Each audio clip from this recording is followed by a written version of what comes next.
तुमच्या विरोधात जाऊ शकते। त्यामुळे कधीही कोर्टाचं नोटीस मिळालं तर कोर्टामध्ये हजर राहा, वकील द्या आणि वकिलामार्फत तुमचं म्हणणं द्या। जर त्या केसमध्ये तुमच्यावर काही दुसरा म्हणजे तुमचं काही नुकसान होणार नसेल तर मात्र तुम्ही त्यामध्ये हजर नाही झाला किंवा म्हणणं नाही दिलं तरी चालू शकतं।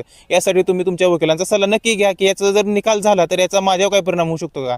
कारण काही वेळेस वादी हा तुम्हाला फॉर्मल पार्टी म्हणजे दाव्यात कुणाची उणीव राहू नये म्हणून केवळ त्याच्यावर काही आरोप नाही, त्यानं काही केलं नाही पण त्याला पार्टी केलेला आहे असं सुद्धा होऊ शकतं। आता समजा फौजदारी प्रकरणामध्ये ज्यावेळेस तुम्हाला पोलिसांमार्फत नोटीस येतं की तुम्ही कोर्टामध्ये हजर राहा।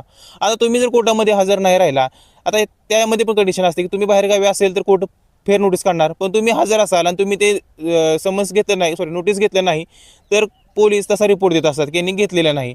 त्यावेळेस कोर्ट मग तुम्ही घेतला असेल किंवा घेऊन कोर्टामध्ये हजर नाही झाला, मग तुम्ही हजरच नाही कोर्टामध्ये झाला तर कोर्ट हे तुम्हाला वॉरंट काढत असतं। त्यामध्ये सुरुवातीला कोर्ट तुम्हाला बेलेबल वॉरंट काढत असतं आणि बेलेबल वॉरंट काढून